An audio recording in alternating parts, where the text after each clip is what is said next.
ನಿಮ್ಮ favourite serials ಈಗ ಟಿವಿಗಿಂತ ಮುಂಚೆ ಸನ್ ನೆಕ್ಸ್ಟ್ ಆಪ್ ನಲ್ಲಿ ಜಾಲಿಯಾಗಿ ಎಲ್ಲರಿಗಿಂತ ಮುಂಚೆ ನೋಡಿ. ಈಗಲೇ ಸನ್ ನೆಕ್ಸ್ಟ್ ಆಪ್ ಡೌನ್ಲೋಡ್ ಮಾಡಿ ಮತ್ತು ಸಬ್ಸ್ಕ್ರೈಬ್ ಮಾಡ್ಕೊಳ್ಳಿ. ಅದಕ್ಕೆ ಸತ್ಯ ಹೇಳ್ದೆ ನಿಮ್ಮಿಂದ ಮುಚ್ಚಿಟ್ಟಿದ್ದೆ. ಆದ್ರೆ ಕಾತಿಯವ್ರ ದುಡುಕಿ ಎಲ್ಲ ಸತ್ಯನೂ ಹೇಳ್ಬಿಟ್ರು. ನೀವು ಪ್ರಜ್ಞೆ ತಪ್ಪಿ ಬಿದ್ದಾಗಿಂದ ಇಲ್ಲಿ ತನಕ ನನಗೆ ತುಂಬಾ ಟೆನ್ಷನ್ ಆಗಿತ್ತು ಸರ್. ಹೊಸ ಹೊಸ ಪ್ರಾಬ್ಲಮ್ಗಳು ಶುರುವಾದ್ವು. ಇನ್ನೊಂದ್ ಕಡೆ ನಿಮ್ ಹೆಲ್ತ್ ಸುಧಾರಿಸದೇ ಇದ್ದಾಗ ನನಗೆ ತುಂಬಾ ಟೆನ್ಷನ್ ಆಗಿತ್ತು. ಆದ್ರೆ ಭಗವಂತನ ಕೃಪೆ, ಸರಿಯಾದ ಸಮಯಕ್ಕೆ ನಿಮ್ಗೆ ಪ್ರಜ್ಞೆ ಬಂತು.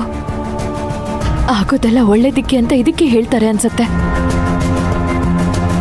ಸರಿ, ನೀವು ರೆಸ್ಟ್ ಮಾಡಿ, ನಾವು ಮತ್ತೆ ಆಮೇಲೆ ಮಾತಾಡೋಣ.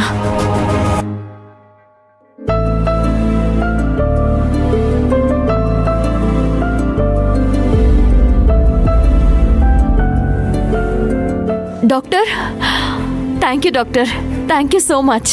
ಏನಮ್ಮ, ನೀನ್ ರಾಜೇಶ್ ಮಗಳು, ನೀನ್ ನನಗ್ ಥ್ಯಾಂಕ್ಸ್ ಹೇಳದ? ರಾಮ್ ಹೇಗಿದ್ದಾನೀಗ? ಪ್ರಜ್ಞೆ ಬಂದಿದೆ, ಆದ್ರೆ ಇನ್ನೂ ಸುಸ್ತಲ್ಲಿದ್ದಾರೆ. ಮಾತಾಡೋ ಪರಿಸ್ಥಿತಿನಲ್ಲಿಲ್ಲ. ನಾನು ಹೋಗಿ ನೋಡ್ಕೊಂಡ್ ಬರ್ಬೋದಾ? ಡಾಕ್ಟರ್, ಅಪ್ಪ ಹೇಗಿದ್ದಾರೆ? ಅವ್ರ ಹೆಲ್ತ್ ಅಲ್ಲಿ ಏನಾದ್ರೂ ಪ್ರೋಗ್ರೆಸ್ ಆಗಿದ್ಯಾ? ನಿಮಗ್ ವಿಷಯ ಗೊತ್ತಿಲ್ವಾ? ವಿಷಯನಾ? ಏನ್ ವಿಷಯ? ನನಗೆ ಗೊತ್ತೇ ಇಲ್ವಲ್ಲ. ಕಾವೇರಿ, ಇವ್ರಿಗೆ ವಿಷಯ ತಿಳಿಸಿಲ್ವಾ? ಇಲ್ಲ ಡಾಕ್ಟರ್, ನಿಮ್ ಫೋನ್ ಬಂದ ತಕ್ಷಣ ನಾನು ಓಡೋಡ್ ಬಂದೆ. ಆನ್ ದ ವೇ ಬರ್ತಾ ದತ್ತ ಅಂಕಲ್ಗೆ ಮತ್ತೆ ಇನ್ಸ್ಪೆಕ್ಟರ್ಗೆ ಇನ್ಫಾರ್ಮ್ ಮಾಡಿದೆ.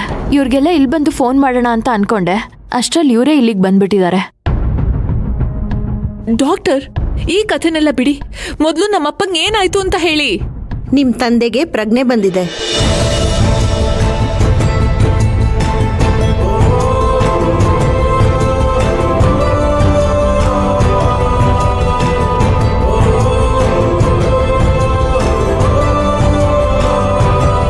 ಅಲ್ಲ ಡಾಕ್ಟರ್, ನಮ್ಮಪ್ಪನಿಗೆ ಪ್ರಜ್ಞೆ ಬಂದಿದೆ ಅನ್ನೋ ವಿಷಯನ ಮೊದಲು ನಮಗ್ ಕಾಲ್ ಮಾಡಿ ಹೇಳ್ಬೇಕಲ್ವಾ? ಕಾವೇರಿಗೆ ತಿಳಿಸಿದ್ನಲ್ಲ. ಅಲ್ಲ ಡಾಕ್ಟರ್, ನೀವು ಅವಳಗ್ ತಿಳಿಸಿದೀರಾ? ಅವಳಗ್ ಬೇಕಾಗಿರೋರಗ್ ತಿಳಿಸಿದ್ಲು, ನಮಗ್ ಯಾರು ತಿಳಿಸ್ಲಿಲ್ವಲ್ಲ.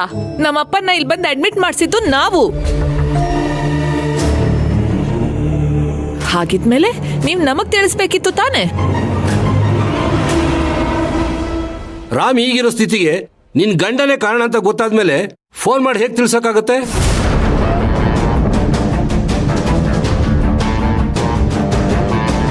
ರಾಮ್ ಮೇಲೆ ವೈಫ್ ಆಗಿ ಹೆಚ್ಚು ರೈಟ್ಸ್ ಇರೋದು ಕಾವೇರಿಗೆ.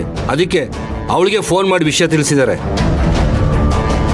ಹೌದು, ಅವ್ರು ಹೇಳ್ತಿರೋದ್ ನಿಜ.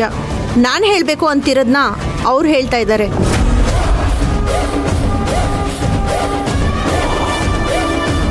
ಕೊಲ್ಲಕ್ ಹೊರಟವ್ರಿಗೆ ಪ್ರಜ್ಞೆ ಬಂದ ವಿಚಾರ ನಾವ್ಯಾಕೆ ತಿಳಿಸ್ಬೇಕು?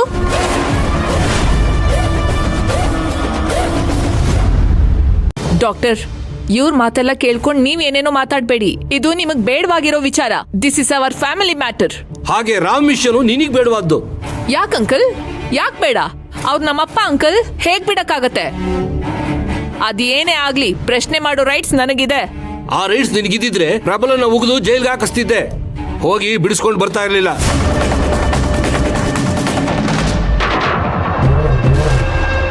ಅಂಕಲ್, ಪದೇ ಪದೇ ಅದೇ ವಿಷಯನ ಮಾತಾಡ್ತಾ ಇರ್ಬೇಡಿ. ಅಪ್ಪ ಮಕ್ಕಳು ಅಂದ್ರೆ ಜಗಳ ಬರತ್ತೆ ಹೋಗುತ್ತೆ, ನಾವ್ ನಾಳೆ ದಿನ ಒಂದಾಗ್ತೀವಿ. ಅದನ್ನ ಮಾತಾಡೋ ರೈಟ್ಸ್ ಯಾರಿಗೂ ಇಲ್ಲ. It's none of anybody's business.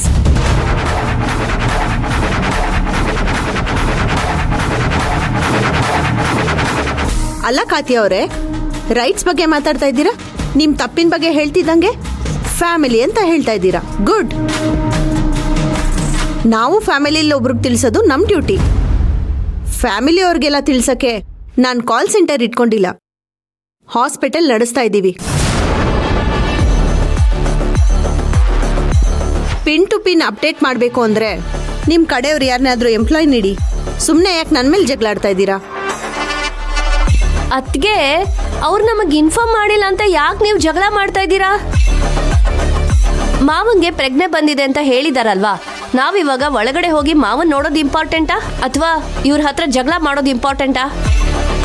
ಅವಳಿಗೆ ಜಗಳ ಮಾಡೋದು ಇಂಪಾರ್ಟೆಂಟ್, ಅಪ್ಪ ಮುಖ್ಯ ಅಲ್ಲ ಅವಳಿಗೆ ಅನ್ನೋದನ್ನ ಕೋರ್ಟಲ್ಲೇ ಸಾಬೀತು ಮಾಡಿದಾಳೆ. Stop it Teju.